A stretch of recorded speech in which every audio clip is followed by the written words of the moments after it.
club, the officials club. Let me get away from the relations with the sources to a more general point that it's the kind of thing you cover, Kevin. I used to be asked, often 10 years after the Pentagon Papers, it's been 50 years now, but I've often been asked, how do you weigh the way the press is doing now compared to 1971 when they printed the Pentagon Papers and I got more coverage than I could have dreamed of, that is the papers did, because of the effort by Nixon and Attorney General Mitchell, disastrous to them, of trying to enjoin the New York Times. And then when I gave it to the Post, they enjoined the Post. So I gave it to one paper after another.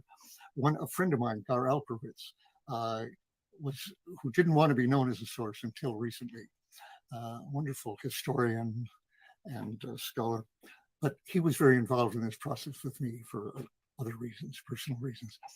And I was inclined to put it all out, so we didn't have the web then to put it out, but to get it out before the FBI could stop it. And he said, no, I'll give him credit for this. He said, do it one at a time. He'd worked for Congress. And he says, stretch it out. That'll give more attention to it. Well, the effect was, and there were 4 injunctions, and then they stopped because they simply realized they could not stop this, and eventually got to 17 newspapers, as I recall. So, or was that 17 in addition to the Post and the Times? I've forgotten the arithmetic now. But the prosecution had to say eventually, we can't stop this with injunctions. It's like, I remember the prosecutor saying, it's like trying to herd bees and, just out there. Well, now, that was a glorious moment for the press, which they take almost no credit for. It was a wave of civil disobedience, which is what they were doing. Not one of them wanted to acknowledge that because they don't like civil disobedience. They don't get treated well, in particular in the New York Times. And for instance, Abe Rosenthal, the editor of the New York Times at the time, managing editor, did a wonderful job getting this through and getting the documents in, despite the fact that he supported the war. And I don't give him credit for that, but I give him a lot of credit as a newsman for getting this stuff out, despite the fact that it contradicted policies he'd supported. Very good. But, okay, I'll tell you something I've never said publicly. A friend of mine on the Times informed me that Abe Rosenthal hated me. What? How could that be? Well, first, I'm an anti-war activist. He didn't respect any of them. He was for the war anyway. So as an establishment person, he didn't like the Berrigans. He didn't like anybody. He didn't like David Harris, and he didn't like me. But more important than that, he was furious at me, I was told very authoritatively, because by revealing my identity to Walter Cronkite. And otherwise, while the FBI was searching for me, I had taken the attention away from the New York Times. It became a Daniel Ellsberg story to a considerable extent, instead of we have this anonymous source. A reason I think why they love their sources to be anonymous. It's, obviously it's for the benefit of the source to a large extent, but it turns out also for the press. They don't have to share attention, again, from their revelations to the source. And in that case, now I said to the person I was talking to, I'd always made it clear to Neil Sheehan on the Times that if I were indicted, which was almost certain, but not quite certain, I was not aware of any indictments, but I assumed there had been and that I just didn't happen to be aware of them. But I assumed if there's been so few that I don't even I don't know about them from being in the government for a decade, seeing a lot of leaks, they must have known the source in a number of those cases. Others they didn't, but often they must have known who the source was, and they didn't seem to indict him as far as I could see. I didn't know that was for constitutional reasons, that they felt they didn't have a British type Official Secrets Act, which would have made it clear cut. And they don't, the British, who didn't have our War of Independence, our revolution, do have an Official Secrets Act. And they do have officially a monarch who cannot be impeached. He's above the law. So we made some advances, I would say, in terms of freedom and democracy in our war of independence. And because we don't have, as you point out in your book, right at the beginning, we do not have a British-type Official Secrets Act, which criminalizes any and all release of protected information that they don't want out. No intent involved, just did you do it, and so forth. Now, that's the way they're using the Espionage Act since my case, and above all by Obama and then Trump and now Biden. So the media, this is something that I deal with.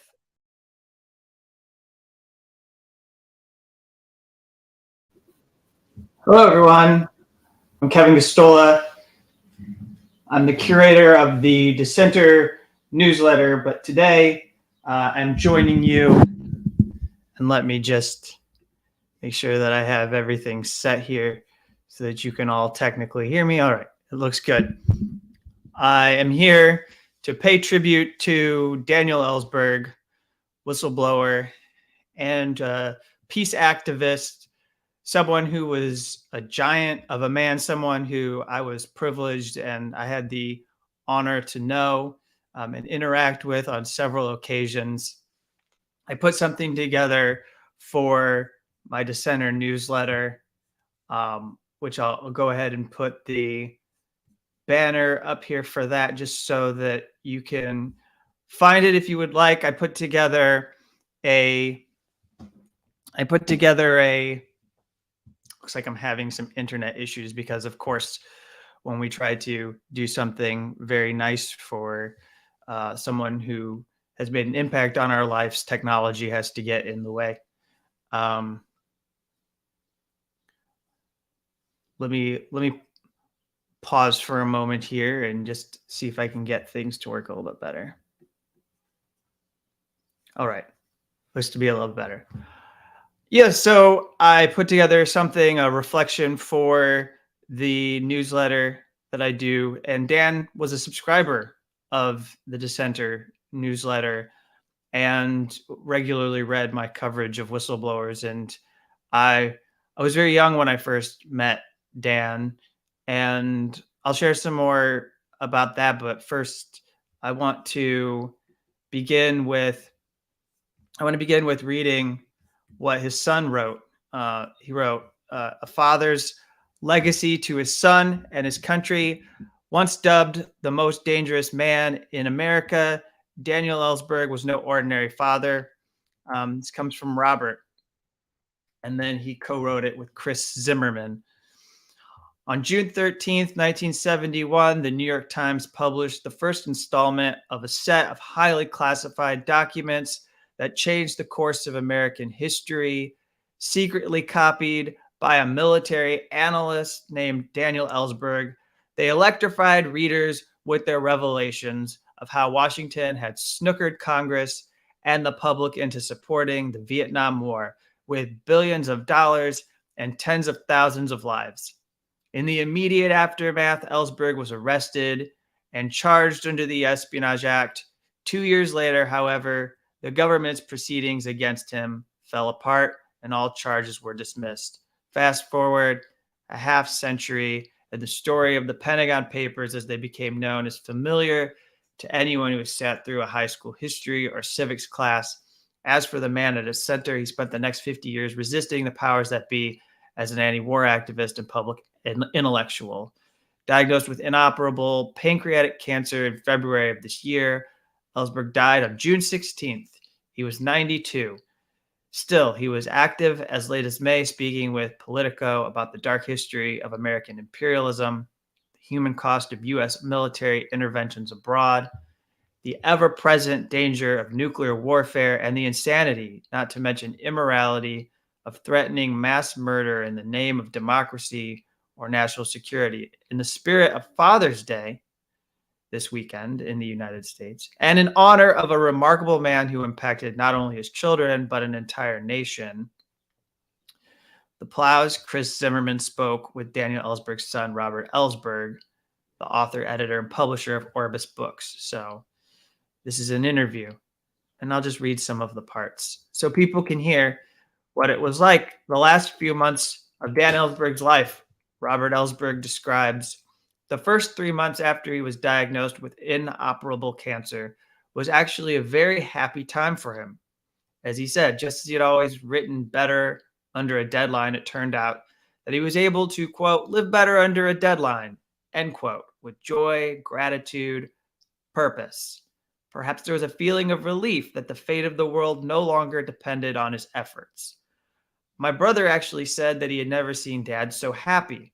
He didn't feel there was any tragedy attached to dying at the age of 92. He was assured by home hospice care that he would be spared pain. He was deeply moved by the outpouring of love that followed news of his diagnosis, and used his time very productively in conducting interviews and recording podcasts about his life and his deepest concerns. He hoped that the urgency of his situation might lend gravity to his warnings, particularly in the context of the war in Ukraine. Of course, gradually, he had to let go of many things, but even with his waning strength, he kept telling us to remind people of their obligation to protect the world and its creatures. And then Robert shares some of what it was like to know Dan privately. What was he like as a dad? Even when I was a child, my father tended to talk to me about grown-up things, his concerns about the Vietnam War, his discovery of Gandhi and nonviolence, his thoughts on history, empire, the human capacities of evil, and the meaning of truth, the perils of nuclear war. And in that way, I don't suppose he was a typical father. At the same time, he could be very lighthearted. He loved performing magic tricks. He was a voracious viewer of movies. He loved nature, especially the ocean, lying on the beach, body surfing. He loved music, played the piano, had a photographic memory of all the poems he loved, and he could be wildly funny. He and I shared a similar sense of humor. He used to say, I was the only person who found him funny. Later, he revised that to say, you are the only person with whom I am funny. He had a deep desire to feel that I knew and understood him. Only much later did I feel that he made an effort to know me. But that phase of our relationship, which continued to grow and never really stopped, was very precious to me. So Robert lives in New York and Dan's been out in California, and they talk about that. And he was his dad's editor. He worked on his writings, and so that must have been a nice opportunity and a way of them to bond and become closer. And he describes some of the projects working on them for his dad. The second volume of his memoirs was The Doomsday Machine, which I have behind me. I have both of his memoirs behind. The first one was Secrets. The Doomsday is very striking and an indictment of the media for how it was panned. And Dan always had a way of holding up a mirror to all of our institutions, all of our systems, and setting an example for them that they consistently failed to uphold as far as the standard that should be followed. And he put together this book, which was the Confessions of a Nuclear War Planner. And as Robert describes, he was hoping that it would help save the planet. And he just consistently believed that he wasn't doing enough, that there was more that he could do to avert nuclear disaster.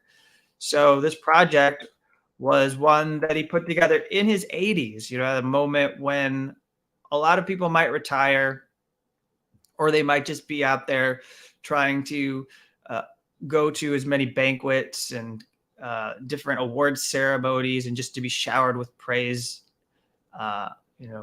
Much like the man who was repulsed by Daniel Ellsberg, Henry Kissinger, this 100-year-old slob glob of a human being who is utterly atrocious in every way, has had like 5 big birthday parties with cakes, and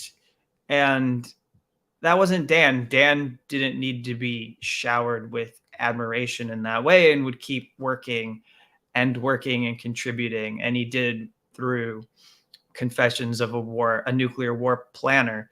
So Robert was a counselor, a motivational coach, analyst, at times ghostwriter and confessor.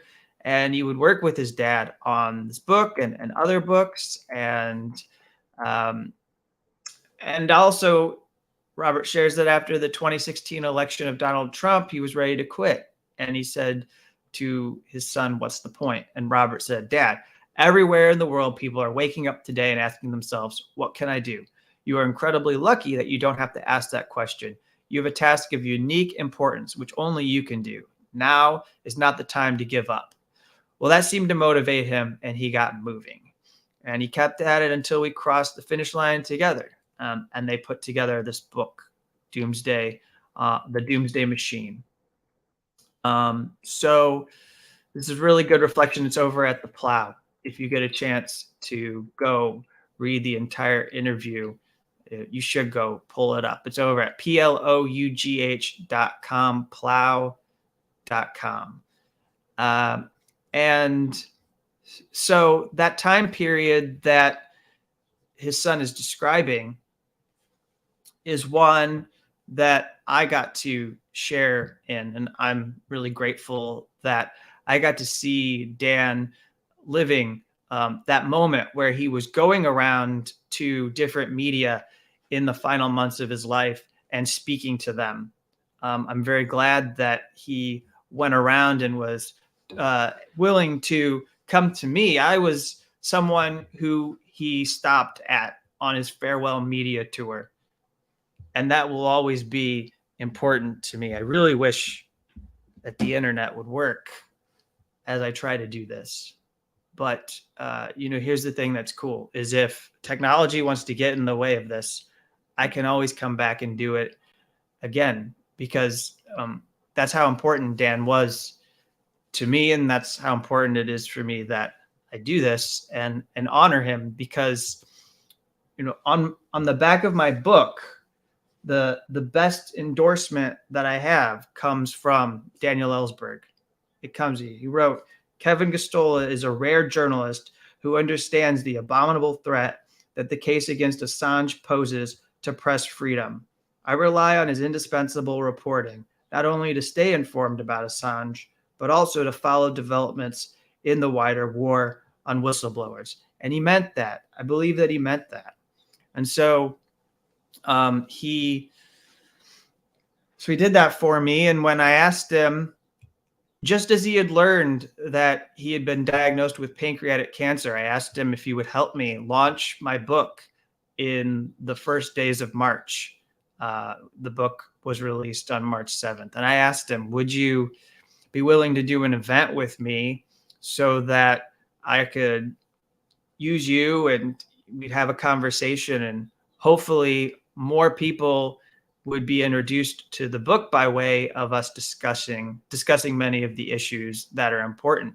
Well, I didn't know that when I reached out to him that I was asking him to talk with me for the last time, that I was asking him to be who he was and do it while he had only a limited amount of time to live. And so the fact that I was one of the people he would share not just a half hour with, he gave me almost 2 hours of his time and talked with me about these topics.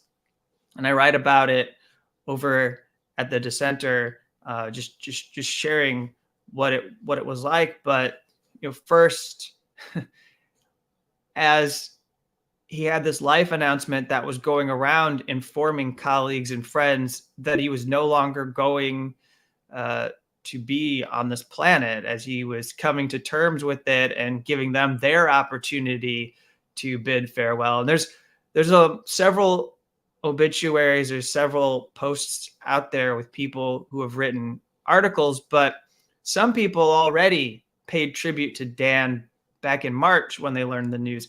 Seymour Hersh had a really great piece or article for his friend Daniel Ellsberg. And so now this is kind of like a second death, kind of. But for Dan, it meant a lot to see the outpouring of support that he had back in March. And I know that gave him extra strength to do additional interviews, even as he wasn't feeling up to the best of health. And even when he felt weak, he was still trying to connect with people to get his message out as much as he could. And like his son Robert says, all the way to the end of May, he was talking to these people. He was willing to do interviews with people even when he wasn't feeling well. And so he spoke to me, and he had gotten no sleep. He was up until about 4 or 5 a.m. in the morning, and he signs on, and I could tell that he had had a long night. And he said, though, that while he was trying to get to sleep, he grabbed my book, which was incredible to me, that he would grab my book and try to read some of the chapters in it while he couldn't sleep. And he also said that he read Andrew Coburn's fantastic feature for Harper's Magazine, which was a fantastic piece that went after the media for how much they had failed WikiLeaks founder Julian Assange. And I've had Andrew Coburn on this channel to speak with him, and it was a splendid piece. Dan sent it to me. He said, we have to talk about this during our interview. So we discussed the Harper's Magazine article, which also featured my book in it and my reporting, and held my reporting up as an example to many of the reporters out there and the work that they hadn't done. The fact that they had ignored the plight of Julian Assange so brazenly and shown contempt for him. And so we used this as a starting point for some of our conversation. And then there were other things that we talked about. That conversation is posted on my YouTube channel. And so I talked to him for about 15 or 20 minutes, and then we went for probably about another hour and 15 minutes talking about many important issues. And my favorite thing that Dan did with me was there would be moments that he would be going off on his monologue or just his stream of consciousness, and he would say, all right, now, as you know, I'm coming to the end of my life. I don't have to worry about some of the things that I had before, like alienating the New York Times or alienating people at the Washington Post who I might speak with. So that he would call people out, and he would share stories that I had never heard before. And I was really proud to be able, and grateful to be able to share them with you and people who come to this channel who have always found Dan Ellsberg to be such a great figure, somebody who is an example and an activist who was always fearless until the final years of his life. I mean, he was 90, and he had in his head that he was going to put out some classified or secret documents that he still had, and do it to dare the US government to come after him. So he would have a case where he could go to the Supreme Court, hopefully, and get the Espionage Act to be ruled unconstitutional. And this is one of the more selfless individuals. And I'm sure that's a product of evolution. I don't know how much he would say that he wasn't selfish, but let's just say that in my interactions with him, there was always this understanding that he was looking to find out what more he could do for humanity. And that definitely rubs off on me. And I find that to be incredibly inspirational. And so I'm talking with Dan, and we get to the end of the interview. And as I'm about to sign off with him, he tells me that, it was a rough night. He's restating that, like, he's sorry. As you know, what he decided to do, since he was up till 4 a.m. in order to make the interview in the early afternoon with me and be able to get through all of it, is that he ate a bunch of chocolate.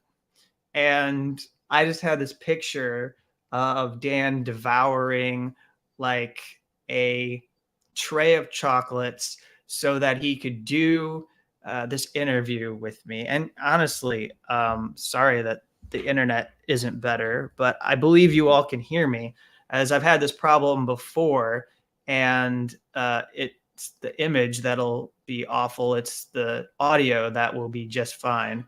And I honestly, because I want to do this for someone, everything's going to be disruptive, including the person who has laid on their car alarm outside and needs to turn it off.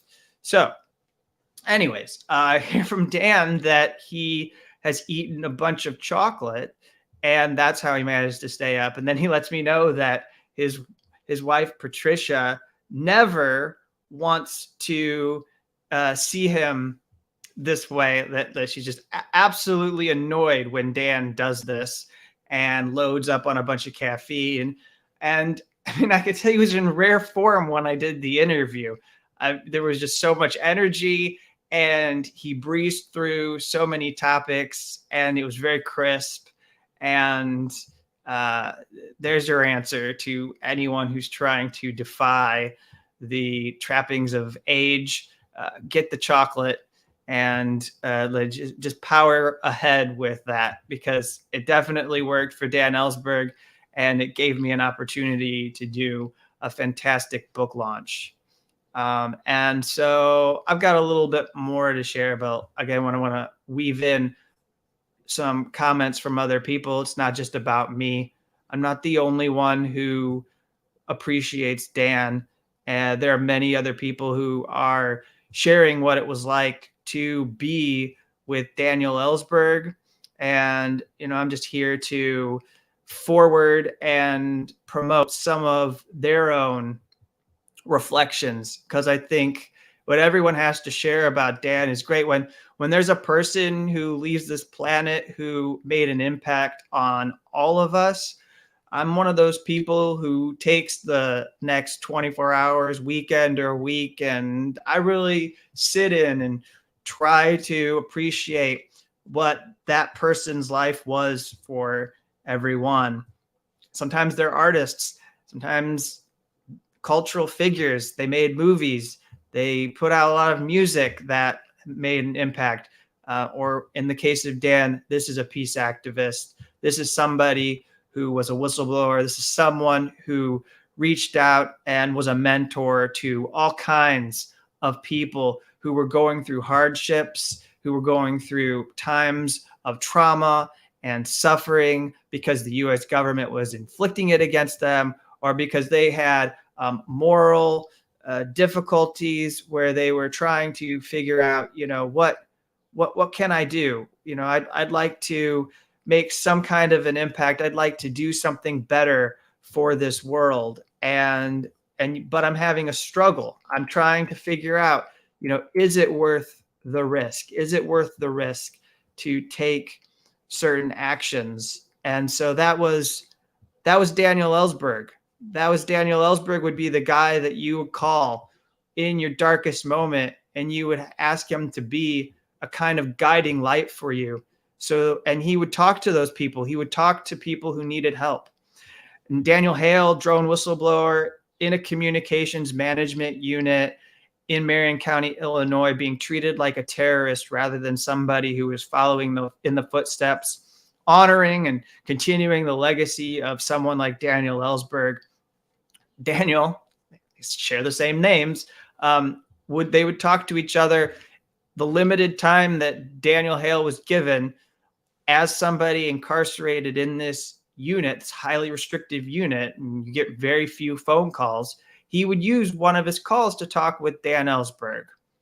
So not only do I feel for family out there of Daniel Ellsberg, but I feel for people like Daniel Hale who have lost someone who has been a kind of bedrock for them, who has been somebody who could help them get along. And that really, it's painful to think, but I know that, Dan was a 92-year-old person, and this is life in it.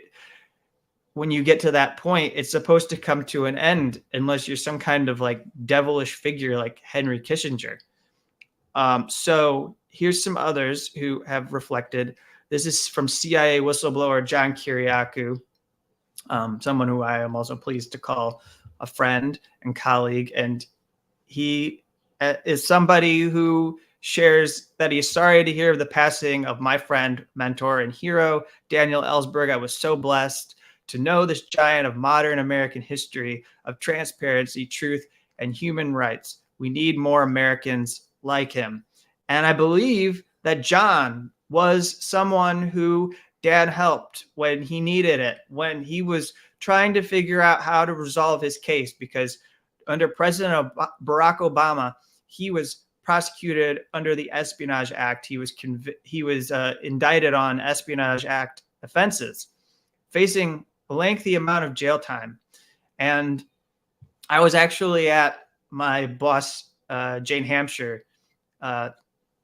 She was the editor-in-chief of Fire Dog Lake. I was there at her house, and John was going through this rough moment of figuring out how much he could fight the U.S. government and what was worth the risk. And his lawyer was leaning on him and saying, you need to accept this plea agreement. They were negotiating. They were actually able to get a really good deal in the end, one that the judge resented. She wanted to give him far more time in federal prison. He got a 30-month prison sentence. He went to Loretto Prison in Pennsylvania, and he pled guilty to the Intelligence Identities Protection Act, a violation under that law, rather than any Espionage Act offenses at all. And Dan talked to him about going ahead and accepting the deal, and they discussed the risks of going forward and having a trial. You go to Thomas Drake. Thomas Drake was with John. Thomas Drake was with me and Jane, and we were talking about what John should do. And we were reflecting on what Thomas went through, what Tom went through when Barack Obama prosecuted him for his whistleblowing, for his actions in challenging unconstitutional surveillance, in objecting to a private contractor boondoggle that existed at the NSA under NSA Director Michael Hayden.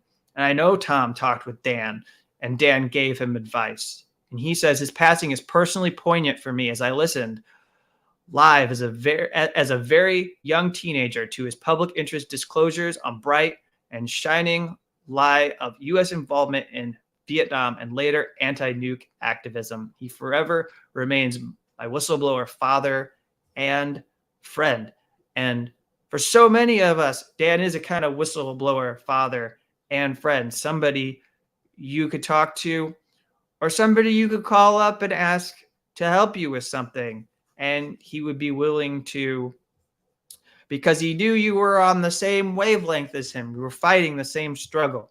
You were there. You saw what he saw. You could see what was out there in the world. And we all know that the more people who are out there in the fight, the easier it is to fight this struggle, to do what has to be done. Here's Code Pink with their tribute today. We lost a movement giant, dear friend and a hero, Daniel Ellsberg, who faced decades in prison for telling the American people the truth about the Vietnam War, passed away from cancer. He was a peace activist until the very end. We love you, Dan. And he was not above civil disobedience. He would do it. I believe there was one time he went and got arrested for stopping the Keystone XL pipeline. That was something that was organized under President Obama. And he was in D.C. for that. So Okay, the police come, they put handcuffs on this octogenarian peace activist, and they carry him off and they process him, and then Dan was released. But he was willing to put his body on the line for something that he believed in, and I know he did that multiple times in his very long life. And here's Edward Snowden. And Edward Snowden, again, another whistleblower, someone who Dan Ellsberg looked at and saw as they came forward, and he recognized that here's somebody who's doing what I should have done. And he always was really hard on himself. He talked about how he wished he had released the Pentagon Papers earlier, before the war had gone on as long as it went. And he looks at Edward Snowden and he sees this 30-something-year-old person who is disclosing all of these documents on mass surveillance. And he sees in Snowden himself. And Edward said, when I spoke with Dan 1 month ago, who knew well how few grains of sand remained in his glass, he assessed the risk of a nuclear exchange to be escalating beyond 10%. He had hoped to dedicate his final hours to reducing it for all those he would leave behind. And that really animated him. And he looks at this and he takes it seriously. And I think he's one of the most sane people when he thinks about it, because it's not really about sides. It's not really about which country. It's about how do we reduce the tension, the de-escalate. We need de-escalation. We need de-escalation. Sorry, I'm swallowing my word. We need de-escalation of what is going on out there. And Dan saw that, and he is as much a product of the Cold War as anybody, but he was able to recognize the way that NATO is fueling the current tensions, the climate. And then, of course, you're not going to let Vladimir Putin off the hook, but everybody is putting pressure on Russia. And we know what they're doing wrong. We need more of the world to recognize how the U.S. and NATO and the Ukrainians are giving us a future that is riskier and riskier by the day as we pour more and more weapons. And as we move forward to that point when tactical nukes might be used by either side, just because of what happens when people dehumanize the other, when people are in this fight. And that happens on both sides, Russians versus Ukrainians, Ukrainians versus Russians, U.S. NATO forces versus anyone who's aligned with Russia. And this is what we're seeing in the effort to ramp up tensions with U.S. and China. And that is another thing that would keep Dan occupied. And I know he was fighting it in the final months of his life as well, because he had documents that he disclosed in the final years of his life about a crisis around Taiwan that showed the willingness of the U.S. government back in the middle of the 20th century to use nukes in response to China, just to protect or stake a claim to Taiwan, essentially, which is just bad, like really unnerving to see that that's how far military generals are willing to go. I mean, it really was strange Lovian in the way that you see it presented by Dan Ellsberg, what these military generals were willing to do. And are we there? Is that where people in the Pentagon are right now? It's definitely frightening. And that was something he struggled with all of the time. Here's your opportunity. If there's anything you want me to get up on the screen from you, what Dan Ellsberg meant for you, go ahead and leave it as I continue to make my way through the different things that people have had to post about Daniel Ellsberg. This hour here is for someone who meant a lot to many of us. He certainly meant a lot to me. And I'll spend the rest of my life trying to live as his example. You know, I'll follow the example that he set. So here's one with Greg Grandin, not holding back at all. Rest in peace and fuck Henry Kissinger, who spread foul lies against Ellsberg. And indeed he did. He definitely did. That was something I wrote about over at the Dissenter as Henry Kissinger was celebrating his 100th birthday. I said to myself, you know what? I'm not going to take this time to celebrate Henry. I don't even really want to talk about fucking Henry Kissinger. I want to talk about Dan Ellsberg. I want to talk about Dan Ellsberg because the reason why we call Ellsberg the most dangerous man in America is because those were Henry Kissinger's words. I don't know if you all know that watching this, but those were Henry Kissinger's words. His words were that he was the most dangerous man in America. And not a lot made Henry Kissinger lose his cool. But what made Henry Kissinger livid was to see Daniel Ellsberg reveal this Pentagon Papers study. And let me just pull this up here for a moment here. You can find this. It's under Kissinger versus the most dangerous man in America. And so in his memoir, In Secrets, well, what I have right here, this book, he had a meeting with Kissinger. And in that meeting, here's something incredible that happened, which I'll just read to you. He met Kissinger because he had a friend who was an editor for this magazine called Parade, who was off to interview Kissinger. And if it makes you want to go puke somewhere, I'm sorry, but this person was coming to talk to Henry Kissinger about his sex life and to get some gossip, because that's the kind of magazine that Parade was. And so he meets Kissinger. Kissinger says, you know, I've learned more from Dan Ellsberg than from any other person. Ellsberg believed Kissinger would say Vietnam, and that he learned about bargaining from, or that he learned some things from Daniel Ellsberg about the Vietnam War that were important. Well, Kissinger said, I learned about bargaining. That did not make a whole lot of sense to Ellsberg until he remembered the talks that he gave to Kissinger's seminar at Harvard in 1959. They were part of a lecture series called The Art of Coercion. Since that was 11 years ago, Ellsberg responded, you have a very good memory. With a guttural draw, Kissinger added, they were very good lectures. Nice, except that when I thought about it later, it made the hair on the back of my neck stand up, Ellsberg wrote in his memoir. The lectures I had given to his class had to do with Hitler's blackmail of Austria and Czechoslovakia in the late 30s that had allowed him to take over those countries just by threatening their destruction.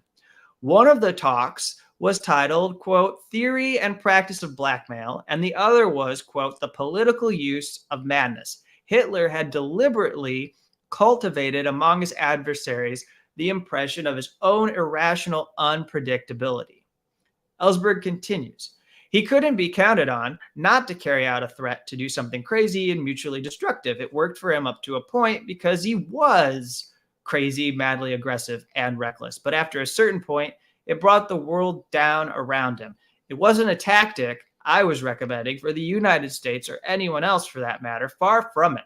For someone to imitate Hitler in this respect was to cultivate madness and court disaster. And yet, that is exactly what Henry Kissinger was doing, because the U.S. under Nixon had invaded Cambodia in April, and Ellsberg connected this compliment to leaks from unnamed Nixon officials who claimed that a major motive for the invasion was to convince the Soviets, the Chinese, and the North Vietnamese that U.S. decision-making at the highest levels was unpredictable, and that since we could do something so evidently erratic and crazy as to invade Cambodia at this stage of the war, they could not count on our reasonableness or prudence in the crisis. It was chilling to realize that the memory of Hitler's tactic as such, was in the mind of the top White House advisor 3 months after Cambodia. So there you go. You want to peel back the curtain and know what it was like to be in the same airspace as Henry Kissinger. This was the ugliness. This was the ugliness of Henry Kissinger. And Dan Ellsberg understood it. He recognized it. He challenged it in his memoir. He talks about confronting Henry Kissinger, asking him, have you read the Pentagon Papers? And, Henry Kissinger is like, no, what do they matter? Those are old. We don't actually follow those ways anymore. Why do I need to know that history? Something to that effect. And so that motivates Dan even more to, I believe, fight for the cause of ending the war in Vietnam. So I'm asked, what do I know about Seymour Hersh's friendship with Dan Ellsberg? Well, let me take a moment here just to pull up what Seymour Hersh had to write about his friend. And this was back in March. And so here we go. I'll go ahead and read this.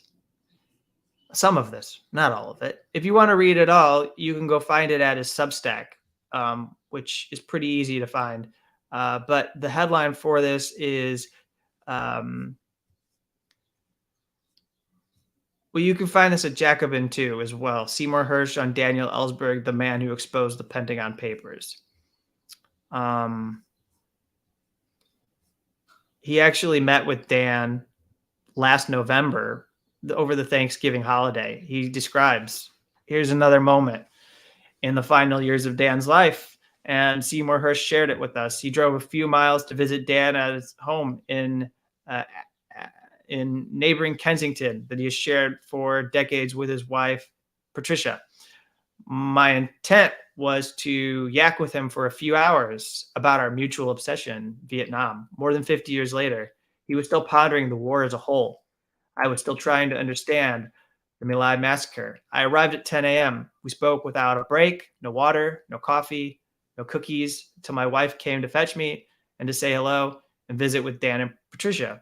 She left and I stayed a few more minutes with Dan, who wanted to show me his library of documents that could have gotten him a long prison term.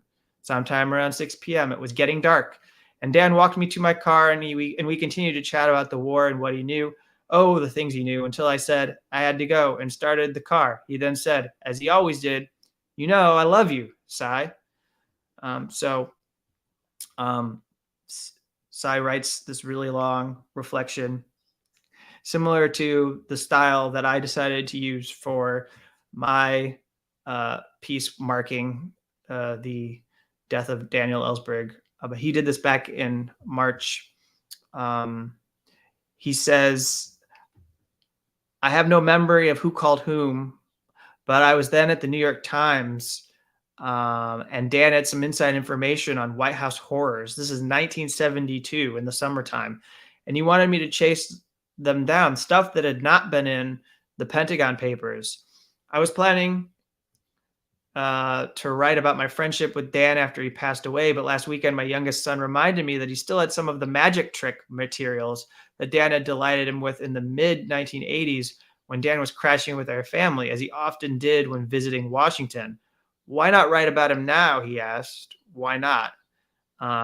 So this is a good tribute here. And he had a connection with Dan, having exposed the My Lai massacre. Obviously, Dan and him hit it off very well.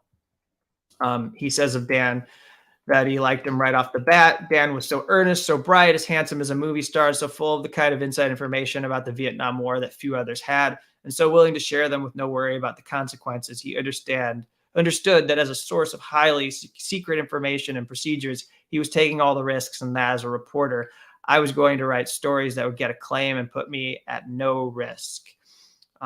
So brought him home for a good meal, and this was back in the 70s. His campaign against the Vietnam War was literally consuming him, and he immediately engaged with my wife and our two small children. He did magic tricks. He was marvelous on the piano. Dan could play the Beatles and Beethoven, and he connected with all of us. Our friendship was locked in forever. I confess that late at night, we were both night owls. He and I would walk the dog and find time to sit on a curb somewhere and smoke a few Thai sticks. How Dan always managed to have a supply of these joints from Southeast Asia, I chose not to ask. He would talk about all the sealed and locked secret files of the Vietnam War that he could recall with his photographic memory in near perfect detail. And so that's some of what Cy Hersh had to write about Dan.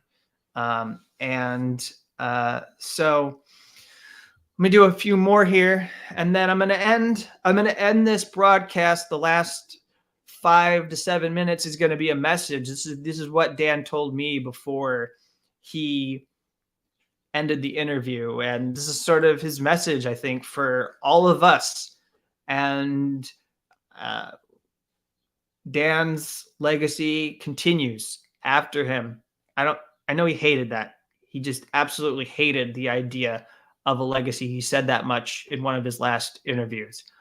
But what we mean is that this work doesn't stop with Dan. Dan's not the only person that can be a supporter of whistleblowers and who can actually stand up to the war machine. All of us can choose to be like Daniel Ellsberg if we want to do that. Some of us are in better positions to be influential, but we all do what we can in some small way. And that's all we really can do. So, I met Dan when I was covering Chelsea Manning's trial.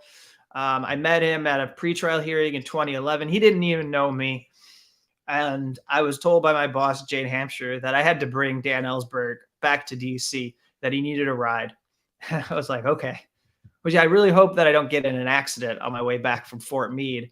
And really hope that nothing happens to him, because when you have somebody like that in your car, you start to worry. And I had an interview that was scheduled. Alona Minkowski was the host of a show on RT, and I had been invited after that. I was invited to go to the DC studio and appear on air. And so I asked them, can I bring Dan Ellsberg along and can he appear with me? And we go. And unfortunately, I can't play that clip for you because it's been censored. Even though it's so good, I would love to play it for you. And it's a big memory for me. I can't share it because all those archives were taken down off of YouTube. But Dan was there in the studio, and he said that I look like Manning, which I thought was funny. And then we did the interview, and then we left, and I brought him home like I said I would do. But it was really great that he was courteous enough to join and be on the air with me. That was the first time that we got to go back and forth on these issues in a live setting. And I got to do that several more times. And I got to interview him in 2013. I got to open for him. I did a speaking event with Dan Ellsberg in Berkeley at the First Congregational Church that was hosted by or sponsored by KPFA. And this is a public radio station.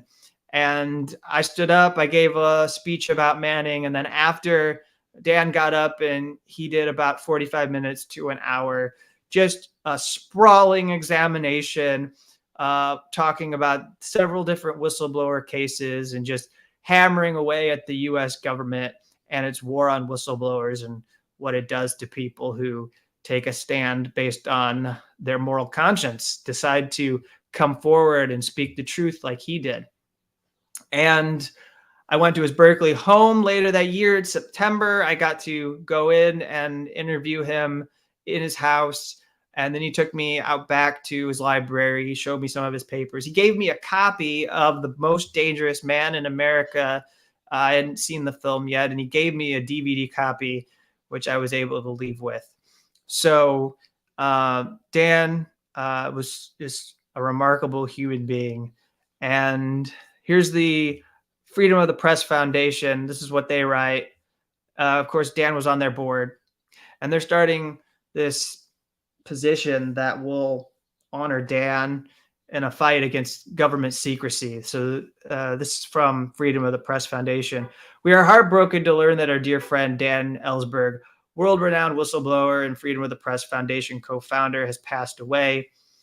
Dan Ellsberg stands as one of the most influential figures in American history, leaving an indelible impact on the last century. His courageous decision to leak the Pentagon Papers to the New York Times in 1971 led to the most important Supreme Court case for press freedom in the modern era, sparked a series of events that culminated in the resignation of President Richard Nixon, and ultimately accelerated the end of the Vietnam War. He became a hero to millions for his unwavering anti-war activism and decades-long fight to abolish nuclear weapons. But his long-term legacy may lie with the countless whistleblowers whom he inspired to follow in his footsteps. On that, I would agree. As a first source of a journalist to be prosecuted under the often abused Espionage Act, Ellsberg spent the second half of his life passionately defending other whistleblowers who were less fortunate than him. It's only because of what he would refer to as a series of miracles that he did not spend decades in prison himself. So he made it part of his mission to draw attention to the unjust and unconstitutional law and help the other patriotic whistleblowers who were irreparably harmed by it. Just to pause for a moment, I think that's a really important point if you want to understand Dan. You know, I think I wouldn't say it was guilt, but he always felt like he should have had to sacrifice more, I believe. I think it's that. I believe that Dan's the kind of person who thought what he did, given the repressive acts of the government towards people today in the last 10 to 15 years, how did he get away with it? How did he manage to escape and not face that same punishment? And, you know, why should they not get the break that he did, where they were able to, why can't they avoid prison? Like, why couldn't something corrupt happen? And in Thomas Drake's case, it did collapse and the judge did scold him. But there's really no other case like that since Thomas Drake's case. All these other whistleblowers, nobody in courtroom, no judge, the media really didn't intervene or help. There wasn't anybody that could save and stop the sledgehammer from coming down and really destroying the futures for these individuals who were prosecuted under the Espionage Act. So continuing, it's also true that the Freedom of Press Foundation would not exist without Dan Ellsberg, as he was the galvanizing force behind our organization's founding in 2012. Since then, he sat on our board for more than 10 years and has been our constant inspiration. We only hope we can live up to his righteous example. Our organization plans to honor our dear friend by carrying the torch for two of the causes he championed for much of his life: reform of the U.S. government secrecy system and repeal of the Espionage Act. Recently, we announced the creation of the Daniel Ellsberg Chair on Government Secrecy, which aims to tackle those two issues with the same passion, rigor, eloquence, and intellectual honesty that he embodied. We'll have more news on that front soon. In the meantime, our thoughts are with his wonderful wife, Patricia, his children, Robert, Mary, and Michael, and the countless people whose lives he touched, both in person and from afar. And so there's only one more thing I want to read before I get out of here. And I thank you for tuning in to me, some of you. There's only a few of you, but this will archive and people can scan through it. It'll exist as a way for people to get a handle on some of the tributes, some of the honor that has been spread to Daniel Ellsberg, thanking him for who he was. And you know, whenever someone like this goes, not only is it about the person who's died, but it's also about us. It's about how we process losing somebody who had left such a great impact. And I think, you know, when you get to the end of your life, you want to know that people feel that loss, because if they do, then I don't know. I mean, what were you doing? What were you doing with your life if you didn't do something to that meant, that was meaningful to friends and family? And so I think of these people who are giants, who are inspirational humans, and you see that, like, if you don't feel like you could die tomorrow and people would miss you, then what are you doing? And try to squeeze as much out of life as you can going forward. Try to find something more from it so that you can leave a mark, so that you can also try to leave something behind. So that's what we're always working towards. And you have to stay in touch with these people who had these moral centers that continue that, because it's so easy to look around and feel lost, and you see somebody like a Dan Ellsberg and you automatically know, well, okay, like, this is the right thing. This is what I have to do. This is how I should think about this issue. Not because, like, Dan's top down and he's trying to control us or anything, but if you're confused and you're looking around and you say, all right, why doesn't anybody else challenge this? Well, then you listen to Dan Ellsberg and you hear that, like, well, it is uphill battle. It is a struggle, because even when he puts out the Pentagon Papers and he's challenging the Vietnam War, it's not like immediately the troops are withdrawn and everything ends. People didn't all, like, the fall of Saigon doesn't come until 1975. There are several years before the impact is felt that Dan Ellsberg wants from his whistleblowing. So here we have, I'm just going to do this because I think this is really important for Dan, and then I'll play the clip that I want to end this broadcast. And for those of you who are just joining, thank you. Welcome. I've been going for about an hour. I don't plan to go for another hour, but it was important to me to pay tribute to Daniel Ellsberg. I have a piece over at the Dissenter.org, and I'm also doing this here. Dan endorsed my book. He blurbed it. He gave me an incredible, these words just mean a lot to me. Someone like him to recognize what I am doing, and I repay him. I spend my time today talking about all the different people and what Dan Ellsberg meant to them. And so here is something that Spencer Ackerman shared. And it's kind of hard to see here on the screen, but what I want to show is that he's got the Secrets memoir there, the national bestseller from Daniel Ellsberg there.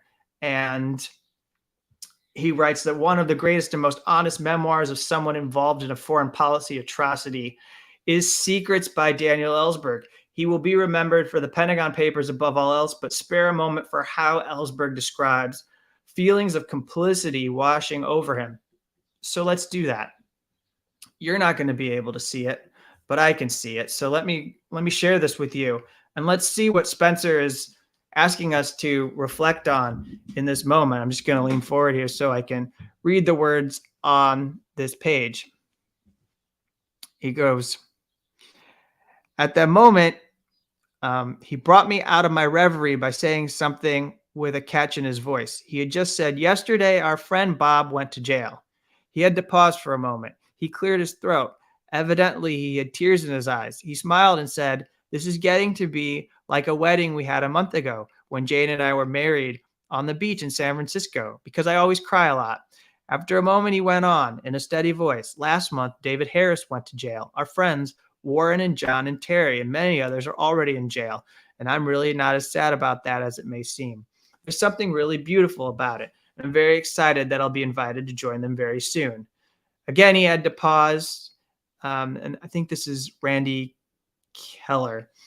Again, he had to pause. The audience seemed taken by surprise. A scattering of applause began, then suddenly swelled, and people began to stand up. But he was going on, and people stopped applauding, continuing to rise in silence. Right now, I'm the only man left in the San Francisco WRL office, because all the others have gone to prison already. And soon when I go, it will be all women in the office, and that will be all right. I think I know that. I think Bob and David know that. But there's one other reason why I guess I can look forward to jail without any remorse or fear. That's because I know that everyone here and lots of people around the world like you will carry on. So here's an activist speaking, and Dan's hearing this, and he's taking it in. And he reacts. The whole audience was standing. They clapped and cheered for a long time. I stood up for a moment with the rest, but I fell back into my seat, breathing hard, dizzy, swaying. I was crying. A lot of people must have been crying, but then I began to sob silently, grimacing under the tears, shoulders shaking. Janaki was to talk next, probably another activist, but I couldn't stay. I got up. I was sitting in the very last row in the amphitheater and made my way down the back corridor till I came to a men's room. I went inside and turned on the light. And I'm going to try to read this, even though I wish it could be a little bit closer. It was a small room with 2 sinks. I staggered over to the wall and slid down to the tile floor. I began to sob convulsively, uncontrollably. I wasn't silent anymore. My sobbing sounded like laughing, at other times like moaning. My chest was heaving. I had to gasp for breath.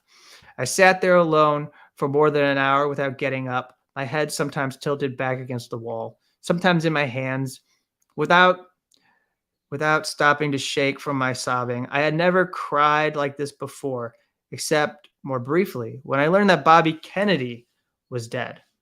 A line kept repeating itself in my head. We are eating our young. I had not been ready to hear what Randy had said. I had not been braced for it.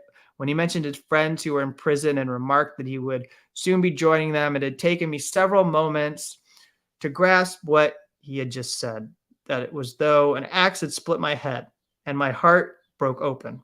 But what had really happened was that my life had split in 2. We are eating our young. I thought again, sitting on the floor of the men's room in the second part of my life. On both sides of the barricades, we are using them up, wasting them. This is what my country has come to. We have come to this. The best thing that the best young men of our country can do with their lives is to go to prison. My son, Robert, was 13. The war would still be going on when he turned 18, and it was. My son was born to face prison. Another line kept repeating itself in my head, a refrain from a song by Leonard Cohen. That line is, that's right. It's come to this. Yes, it's come to this. And wasn't it a long way down? Wasn't it a strange way down? After about an hour, I stopped sobbing. I stared blankly at the sinks across from me, thinking, not crying, exhausted, breathing deeply. Finally, I got up and washed my face. I gripped the sink and stared at the mirror. Then I sat down on the floor again to think some more. I cried again a couple of times more briefly, not so violently, but I had just heard from Randy. What I had heard from Randy had put the question in my mind. What could I do? What should I be doing to help end the war now that I was ready to go to prison for it? No transition period occurred during which I asked if I was willing to go to prison to help end the war. That didn't come up as a question. It would have answered itself. I knew myself from Vietnam. I had risked my life, or worse, my body, my legs 1,000 times driving the roads there or walking in combat. If I could do that when I believed in the war, and even after I didn't, it followed self-evidently that I was capable of going to prison to help end it. And it's just an incredibly remarkable and moving way of expressing how one gets to that place where they can engage in civil disobedience for something much bigger than themselves, in which Dan was there for the last 40 to 50 years of his life. He was there and was willing to make sacrifices. And it's not to say that he didn't do things for himself. Of course he did. Everybody takes time for themselves.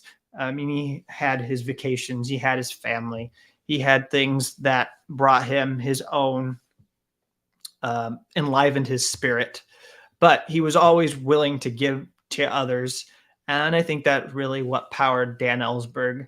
And that's not to say that there aren't other people who are generous like Dan Ellsberg, but the way that he could make an impact and leave a mark was one that was unique. There's no other person like Dan Ellsberg and what he's done and how he left his mark on whistleblowing in the United States.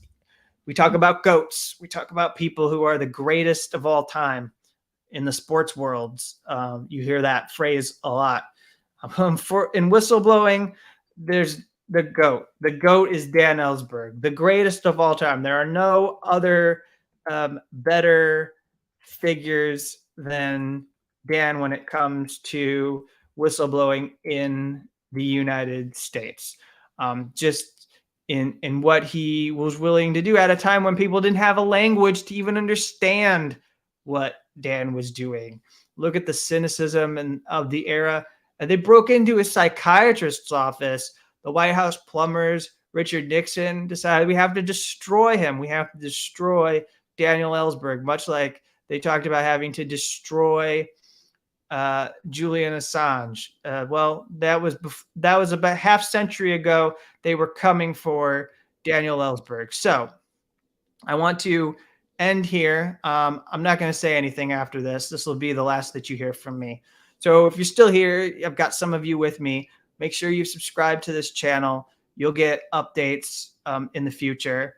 I'm just going to put this up here so people can be on the lookout for this. Thank you, Doug. I expect extended Ellsberg pieces in Boulder Weekly and Denver Westward next week for his role in Rocky Flats Truth Force anti-nuke protests, Rocky Mountain Peace and Justice Center ongoing work. I'm not familiar with that contribution that Dan made, but I would expect that for the next week, month, rest of the year, I'll be learning things about Dan that I didn't know. I'm not going to know everything that Dan did because there were so many initiatives that he was willing to throw himself into as a human being. So subscribe, like this channel, and I'll go ahead. Yeah. Here's your question. Is this going to be at the Dissenter site?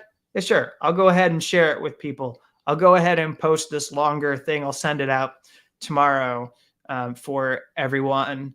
And it's really lengthy. I don't expect anybody to watch it all, but there's a lot of different things through there, and people can fast forward and rewind, and they can. I'll set up some chapters so people can choose the different parts in which they want to listen. And so let me play this. This is Dan's message, and that's all from me. I mean, it's not like I'm not going to talk about Dan going forward, but here was my chance with you to grieve and process. And it probably doesn't end here, but it was important for me to be able to get on here and very publicly discuss the impact that Daniel Ellsberg had on me. So I thank you for those out there who have listened. And this is now what you're about to see here. This is from my conversation with Dan Ellsberg, and when we did the book launch conversation. This was his message for whistleblowers and a call for peace that he had at the end of his interview with me. So, and let me just get in quickly. Thank you, Andy Bode, for purchasing a copy of my book, Guilty of Journalism, The Political Case Against Julian Assange. For anybody who wants to know where to go get it, it's at project-censored.org. It's there in their bookstore. And that's what I was talking with Dan Ellsberg about back in early March. And then this was the message that he gave me. And these are the words that I ask you to take away into this weekend. As you remember Daniel Ellsberg, this represents who Daniel Ellsberg was through and through. So thank you all. I hope you enjoy your weekend. It's a 3-day weekend. And let's not let Daniel Ellsberg be the last person who embodies these values and principles. Let us all try to find our own ways to make an impact in the way that he did, because he was such a shining example. So here we go.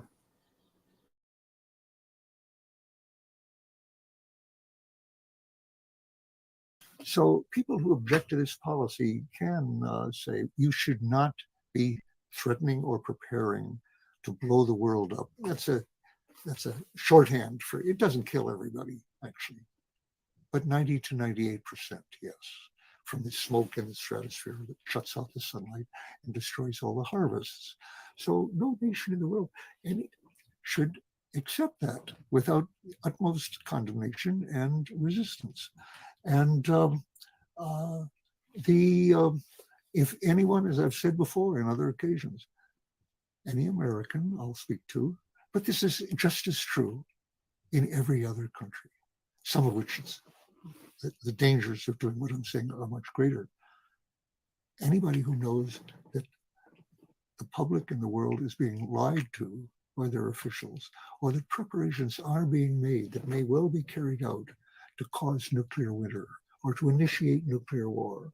Of course, a Russian who knows that now, or someone in the US who knows that about Taiwan, something, should consider at any cost personally to telling the truth that may avert a nuclear war or any kind of war, actually.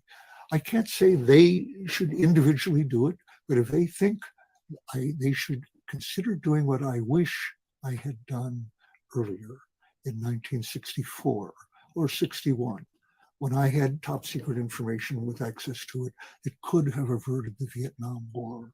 Of course, I should have put that out earlier. So I say, don't do what I did. Don't wait till the bombs are actually falling. Get it out, get it to the New York Times first, if they'll print the documents, get it to El País or Spiegel or even the Guardian. Behave so badly with respect to us. Don't expect respect or concern from the Guardian or some of these others, or the Times. But that's not an issue. It's not a question of whether you should be called names, which have kept Democrats from opposing wars for generations here, not only Vietnam, but all the others. That's not a sufficient reason for not telling the truth here. And so people should have the moral courage that our soldiers routinely exhibit in combat with respect to their lives. But it's very rare to find an official who will risk her or his career or clearance or access or election or any of this.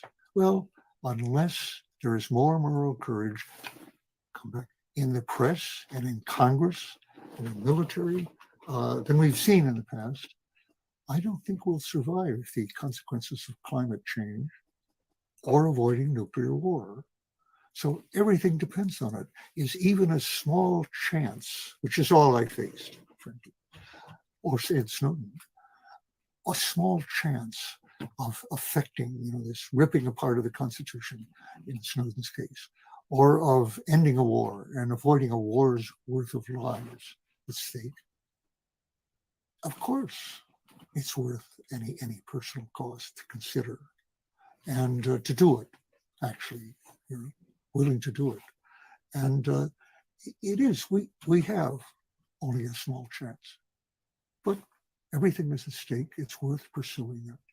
So you're in a potentially noble profession, Kevin. And as you didn't mention in this excellent article in Harper's by Andrew Coburn, who's terrific on the question of the military-industrial complex and on how the media failed during Assange, terrific article.